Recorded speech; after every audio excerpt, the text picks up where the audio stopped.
Graham Glasgow will be back with the Denver Broncos in the 2022 season after restructuring his contract. What could that mean for one potential Broncos starter on the offensive line? Not to mention, it is NFL Wildcard Weekend. We have you covered. We preview some of the games. We talk about it from a Broncos perspective, break things down here on today's brand new episode, Locked on Broncos. You are Locked on Broncos, your daily Denver Broncos podcast. Part of the Locked on Podcast Network. Your team every day.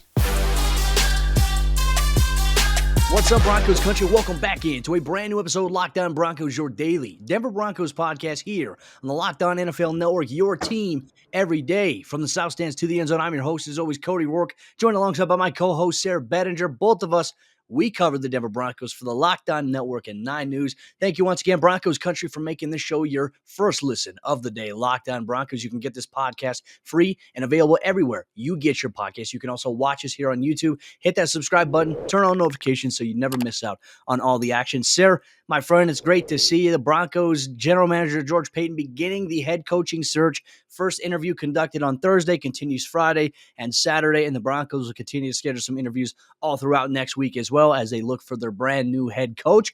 We'll obviously keep you updated as we find out a little bit more, but how you doing, my man? Obviously a lot to talk about today. Wildcard Weekend, unfortunately, no game for the Broncos, which it is a bummer. This is our first true weekend without Broncos football. Not sure how to feel about it. I know. I miss it already, Cody. I really do. And even as torturous as it can be at times, right? So it's always disappointing to realize that your team's not in the playoffs, especially for Broncos fans. I mean, this is 6 straight years without the postseason. So it's going to be tough. It's going to be tough. But, man, there's plenty, I feel like, to be interested in this weekend as we talk about prospective head coaching candidates, kind of get to watching all these different teams. And George Paton has really cast a wide net, and from what we're seeing on Twitter and the rumor mill as it continues to churn, 10 candidates might not even be the end of it. So I guess we're kind of just in wait and see mode there, but it's an expansive search and there's a lot to be interested in. And I'm surprised, but we didn't see any of this kind of stuff really from John Elway with what we saw from Graham Glasgow in his contract. So even though the Broncos aren't playing, there's a lot going on. Well, they are, and obviously the news that kind of got swept under the rug of the head coaching search this week, Graham Glasgow has restructured his contract with the organization, and, Sayre, for him for 2022, we were talking about it, like after the 2021 season, the Broncos, if they wanted to, they could find a way to move on, but he wanted to come back to Denver. He was very vocal about that. He said, Denver's a place I want to be, and so him restructuring his contract, it reduces his base salary from $8.4 million to $3.1 million in 2022. That's a significant enough drop-off as is, and he's also got the chance to make $1.4 million back in playtime incentives. So, Sayre, this tells me that he will be back. He will be a starter here, but at what cost? I think this is a very interesting question because you don't restructure a guy's contract, give him playtime incentives if he's not going to start necessarily. So for him to come back at right guard for this Broncos football team, he may push somebody out.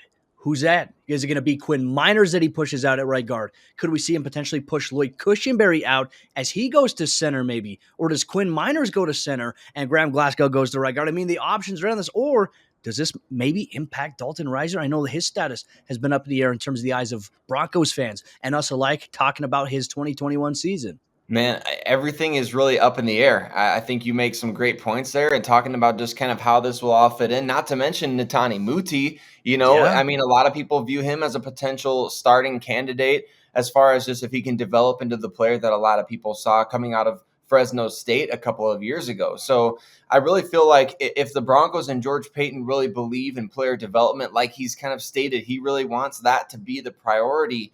If that's the case, we might see just the same group of interior linemen coming back next year, depending on what you get in the NFL draft or what becomes available in free agency. You could see the Broncos continually looking to upgrade. And I think the key with Graham Glasgow's contract, the way that they restructured it, Cody, to me, it allows the Broncos a pretty risk-free opportunity to bring him back if they determine that he's healthy and he looks good and things like that. Or, if it doesn't look like it's going to work out, they could get out for, a pretty decent price in terms of like dead cap compared to what it would have been otherwise. So I look at that. And for those who are interested in understanding the cap ramifications of this, I'm not a salary cap guru, Cody. I don't know exactly how like the playtime bonuses play into like the Broncos overall salary cap, but I can do simple math. So 8.4 minus, what was it, 5 point something like that. It's roughly 5 million in savings, I believe, for the Broncos. It was 8.4 minus 3.1 or whatever. You know what, Cody? I'm confusing myself talking about even the simplest of numbers, but ultimately it's just around $5 million added to the Broncos salary cap number, which was previously around 43 million. So now we're looking at close to 48 million without any other moves being made. So, I mean, when you talk about salary cap space and flexibility, the Broncos are near the top of the NFL in that regard, which with already a loaded roster, I mean, that definitely helps. But also now you've got a new coach coming in this type of move really could shift somebody's perspective. If you're looking to, really be hired on by a new team, you look at the Broncos roster, you look at their draft capital, and now their salary cap flexibility. I feel like it could be a shift in perspective for a new head coach. Well, I mean, the question is, does the new head coach keep Mike Munchak, right? And I think that's the big question here that we don't know yet. I mean, I would be shocked, personally, Sayre, this is just my opinion. I would be personally shocked if Mike Munchak is not retained by the next head coach, because I feel like the next head coach, I mean, look at what Mike Munchak has done for offensive lines through his tenure. The offensive line, pass protection, run blocking has improved for the various teams. Tennessee, when he was a head coach there, Pittsburgh Steelers offensive line, which was horrible before he came in, he fixed that. And he's improved the Broncos offensive line. I know that the Broncos offensive line had moments down the stretch of the season where they struggled, especially in pass protection. They also struggled against some power rushers in terms of the speed rush and what defenses tried to do to send pressure at quarterbacks. Outside of that, the offensive line, you can definitely see the massive improvement. I mean, the Broncos almost had 2,000-yard rushers, Sayre. So, I mean, I think that there's elements there where it's been better, for the Broncos. I'd be shocked if Munchak is gone. But if he is gone, Sayre, I mean, the starting lineup could shift drastically minus left tackle there. Dalton Risner status suddenly becomes into question. Lloyd Cushenberry, who's had his ups and downs status, becomes in question. I think a lot of it's going to be based on what George Paton and the coaching staff collaborate on. And man, I tell you what's going to be a wild ride here. And look, some inside information from Mike Kliss had reported the Broncos, the timeline for them, they're hoping to announce a new head coach. They're hoping to have a decision, hoping to have a guy by January 24th through the 28th in that ballpark range there. But also they're filming it, the behind the Broncos. And we saw the whole buildup last offseason, ladies and gentlemen, of the draft and George Paton coming in. Now is the opportunity. We're going to get a little bit of an inside look. Once the Broncos have their new coach, they're going to show the travel process, the interview process. I can't wait to see that. The Denver Broncos putting in work here, obviously with digital media. That stuff is what we tune in for. But ladies and gentlemen, coming up here in just a moment, it's NFL Wildcard Weekend, and Sayre, Bedinger, and myself, we're going to soak that the Denver Broncos aren't playing in the postseason. We're going to talk about a thing from a Broncos perspective, looking at Saturday's games, Sunday's games, and Monday's game with one former Denver Bronco who will be playing in that primetime action coming up here in just a moment. But before we do that, let me tell you about the sponsor. Today's episode, Lockdown Broncos. That's our good friends over there at Built Bar. Ladies and gentlemen, the best tasting protein bar that is out there on the market today. You know them. You love them. Built Bar, the bars are covered in 100% milk chocolate, and when you take a bite into them, the texture is soft. It's easy to chew. They have 9 amazing, delicious flavors, including the occasional limited time flavor that you and your family can find a flavor that best suits you, and you can order a box to be delivered directly to your doorstep. Ladies and gentlemen, if you need a little bit of extra fuel to get you through the day, Built Bar is the best way to go because it contains 70 grams of protein, 130 calories, and only 4 grams of sugar. That is enough boost to get you through a workout or for a little bit of a recovery time after a workout as well. That's one thing I use Built Bar for as well. I want you and your family to get your hands on a box of Built Bar by going to Built.com today. And when you go to checkout, use promo code LOCK15, and that's going to get you 15% off your next order at Built.com. Once again, promo code LOCK15 gets you 15% off at Built.com. And our good friends over there at the Get Upside app. Ladies and gentlemen, you never have to pay full price at the gas pump ever again, and you can do it by downloading a free app in the Google Play or App Store, and it is the Get Upside app. Ladies and gentlemen, every time that you go to fill up your tank with the Get Upside app, you get paid 25 cents per gallon cash back every single time. Now, if you sign up today and use promo code Touchdown, ladies and gentlemen, they're going to give you an additional 25 cents per gallon on top of that. So for your first ever tank fill up with the Get Upside app, they're going to give you 50 cents per gallon cash back. And when you cash back, ladies and gentlemen, it hits your account automatically. They make it easy for you to cash out using your bank account, PayPal, or you can connect to other e-brands like Amazon gift cards and other gift card brands as well. It's super easy, super convenient, and people who are driving as much as I do, or I drive a lot, ladies and gentlemen. So if you drive a lot, you can make up to $200 to $300 a month in cash back alone by just using the Get Upside app. So download today in the App Store. Use promo code Touchdown today to get an additional 25 cents per gallon on top of the 25 cents you're already going to get every single time that you fill up with the Get Upside app. All right, Sayre, jumping into the second half action on today's episode, Lockdown Broncos, my friend. Great to see you as always here. Now it's time for us to soak a little bit about the Denver Broncos not being in the postseason. Wildcard Weekend is here. And for the last 6 years, you and I have been sitting here and we were like, man, I just wish the Broncos were playing. I know Broncos fans are saying, I just wish, the Broncos are playing here on Wildcard Weekend, or maybe having a divisional game or a first-round bye. I know we've been fortunate enough to catch a couple of first-round byes here for this team, but it's just not the same, I think, the NFL playoffs without the Broncos in it. But you know what? There's more angles we can touch on here. I wanted to make an interesting note as we look at Wildcard Weekend. When you look at all the playoff teams that are out there, Sayre, it's wild enough. Out of 14 teams, the Denver Broncos, they only beat one playoff team this year. That was the Dallas Cowboys. Everybody else that was in the playoffs, they lost to or they didn't play at all this season. So they didn't play the Rams. They didn't play the Cardinals. They didn't play the 49ers. They did beat the Cowboys. They lost to the Chiefs. They lost to the Steelers. Just going back and looking at it, it's like, okay, maybe that's where we go back in hindsight. This is the difference between the Broncos being a postseason play-in or, being out of the postseason. They couldn't beat playoff teams.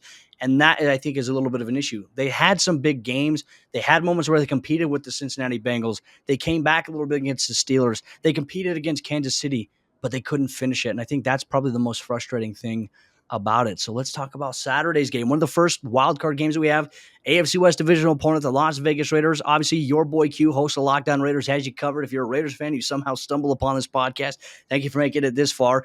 Same thing with the Cincinnati Bengals, the Lockdown Bengals podcast. Those two teams are going to play. And obviously the Broncos, they played these two teams in back-to-back weeks not too long ago, and they lost both of them. Very frustrating from that standpoint there. But, Sayre, for you, what is one thing you're looking at in this matchup from a Broncos maybe perspective? You can apply that if you want to, or just as an NFL analyst. What are you looking at in this game here between obviously a Broncos opponent, divisional opponent, and somebody that they hope to beat maybe next season in the postseason? Yeah, 100%. This is a game of interest, not just for the fact that the Raiders are playing and we want to kind of follow and see what the AFC West is doing. But of course, Brian Callahan, the offensive coordinator for the Cincinnati Bengals, a former employee of the Denver Broncos, is, coaching the offense for Cincinnati's high-flying attack with a ton of youth. That's a unit that kind of like what everyone hoped the Broncos could be in 2020. The Bengals are that in 2021. Like, remember all the anticipation. It's a shot to the heart. It really is a shot to the heart. I mean, all those talented skill players in Cincinnati. You got the young quarterback that everybody's excited about. That's the excitement that Broncos fans kind of anticipated last season, right? So, and I think obviously with Callahan calling the offense, or at least in part calling the offense, there's kind of, I think, some gray area of like whether he or Zach Taylor or how that all works out. But I know he's heavily involved in it one way or the other. So we'll be watching that with some serious intrigue. As you were talking about these matchups too, Cody, I can't help but think these two teams and the two most recent games the Broncos played against them, that's really the tipping point for this season in terms of like the Broncos maybe making the playoffs and Vic Fangio maybe keeping his job, to the fact that now he hasn't and the Broncos are moving on. They're 7-10. They're picking 9th in the draft. I feel like they had such a good shot at beating the Bengals and they had such a good shot at winning in Las Vegas.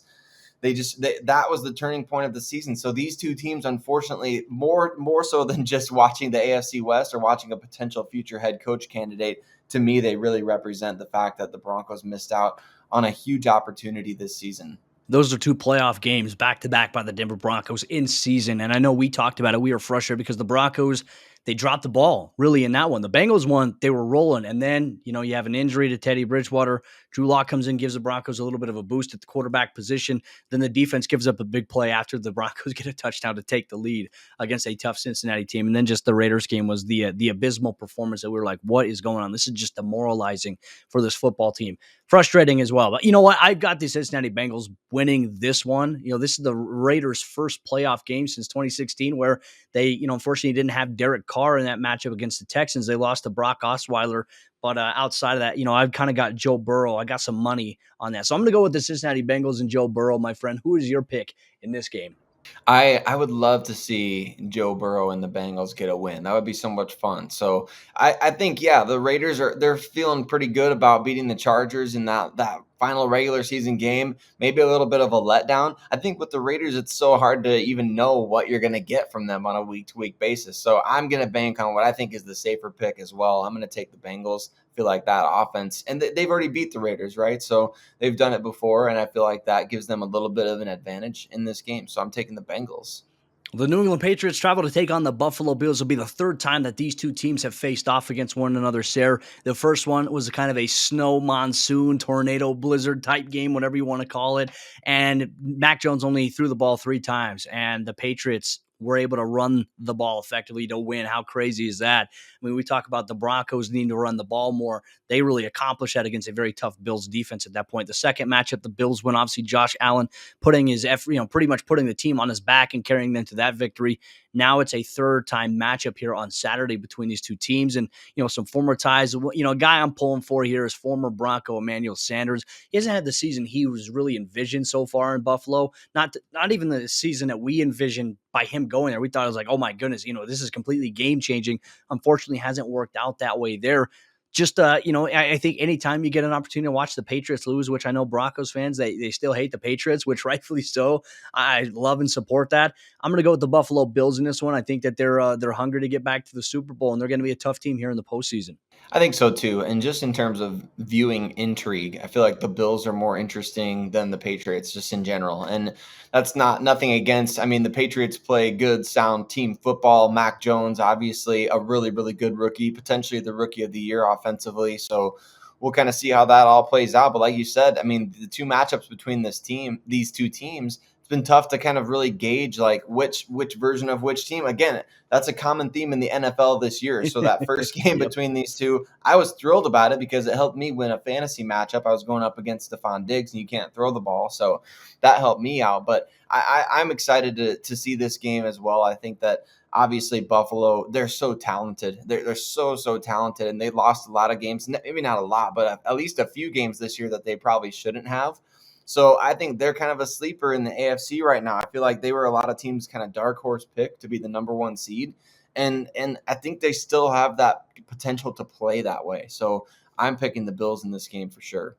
I forgot to mention another former Denver Bronco tie. The last time these two teams faced off against each other, Isaiah McKenzie, Broncos legend, had 11 catches for over 100-something yards and a couple touchdowns against the Patriots. So maybe he's going to replicate that performance again. One of those things you look back on like, man, it just didn't work in Denver, but he goes to a different environment. Of course, it works in Buffalo. But that's football, ladies and gentlemen. That's why we tune in. That's why we love it. All the ties that bind us together in Broncos country. But Broncos country coming up here in just a moment. We're going to preview some of Sunday's game and Monday's game as well here for Wildcard Weekend. Wishing the Denver Broncos were there. But before we do that, let me tell you about the sponsor. Today's episode, Locked On Broncos. It's our good friends over there at BetOnline. And BetOnline would like to wish you a happy new betting year as we continue our march to the playoffs and beyond, ladies and gentlemen.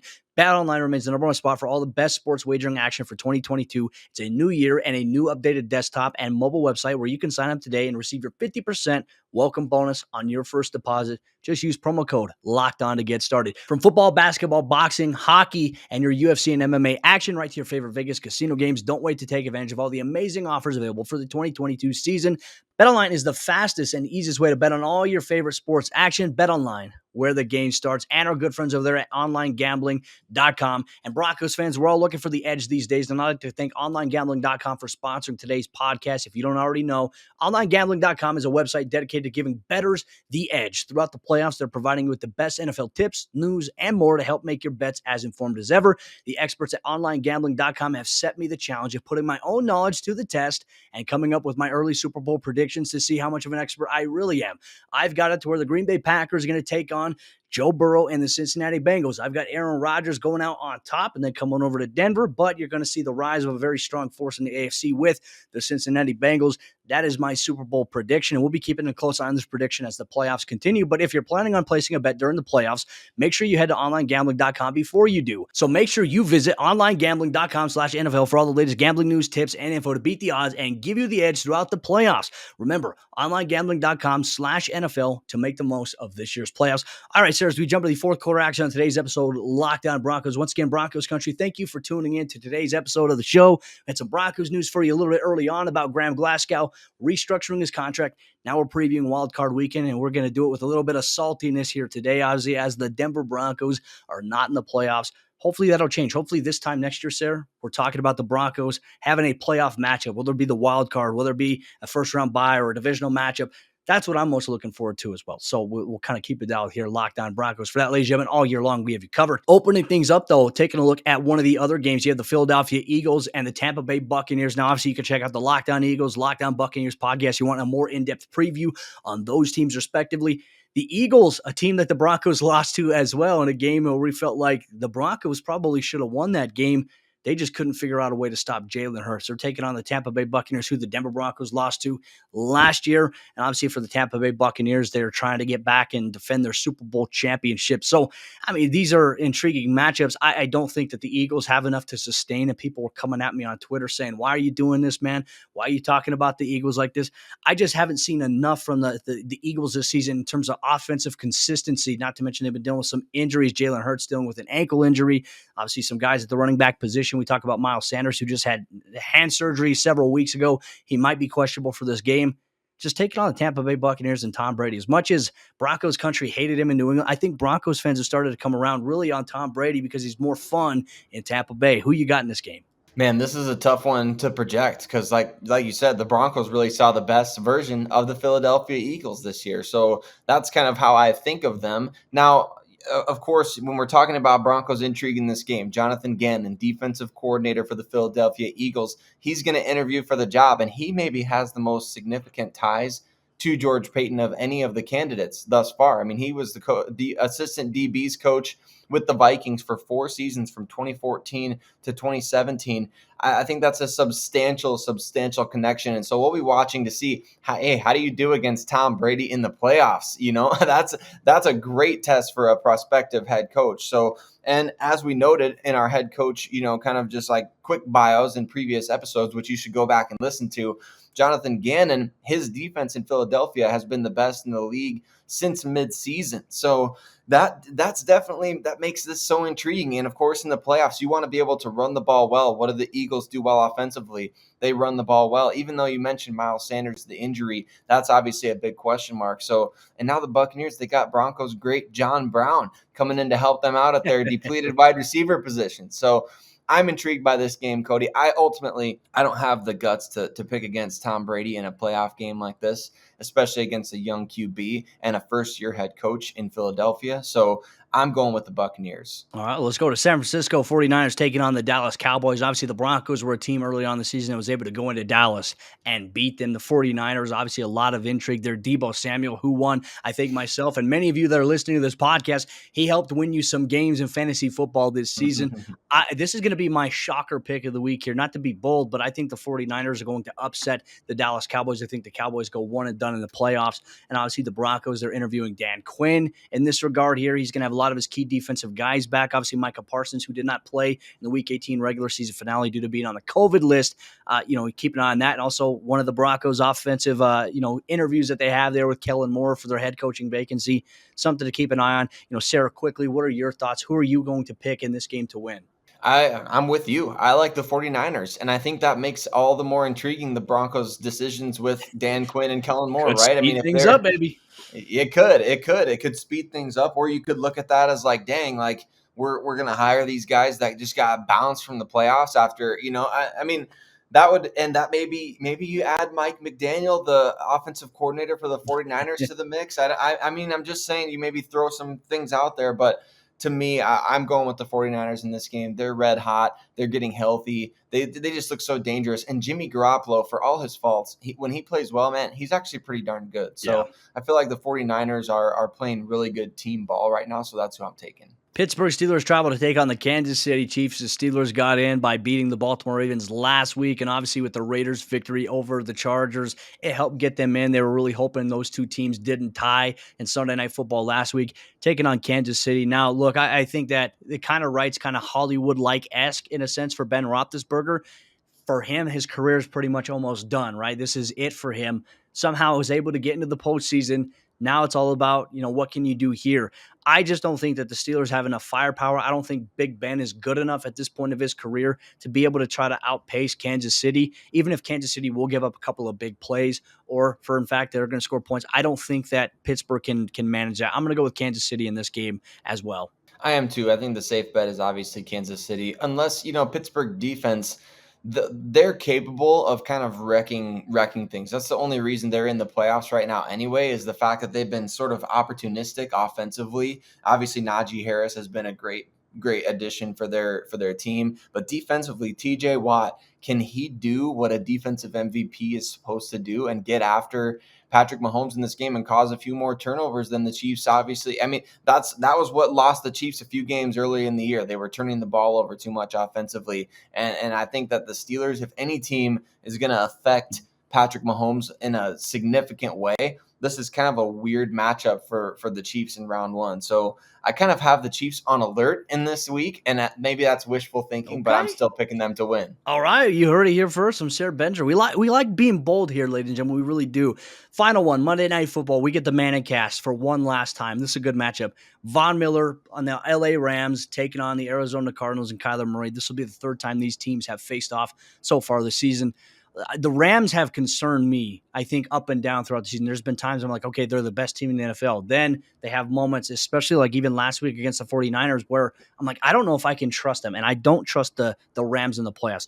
I think that the Arizona Cardinals, they're going to one and done the LA Rams in this game. I think that a lot will depend. Like, is DeAndre Hopkins going to come back? I don't think he's coming back yet because I haven't seen anything about him being activated off of IR. I know they had an MCL sprain. They were hoping he's going to be back for the playoffs. Who knows? I don't think it's going to happen. Something could change between now and then, but can Kyler Murray, can the run game get going? I mean, James Conner also suffered an injury as well. So it's like, how do you manage that? I'm still going to go with Arizona with an upset here. This may be bold, but our guys over there Locked On Cardinals, they'll thank me later. Yeah, like you said, you got to be bold, right? You got to. I'm going with the Rams.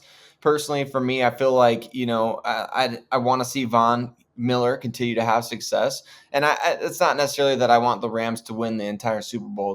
Don't get it twisted here. I'm not trying to go that far, but I do love me some Von Miller, and I'm hoping that he gets a win in round one here. So definitely pulling for the Rams, and I think they will win. I mean, Cooper Kupp and the healthy complement of offensive skill players that the Rams have. We'll see what Cam Akers can bring to the table if he's back and healthy.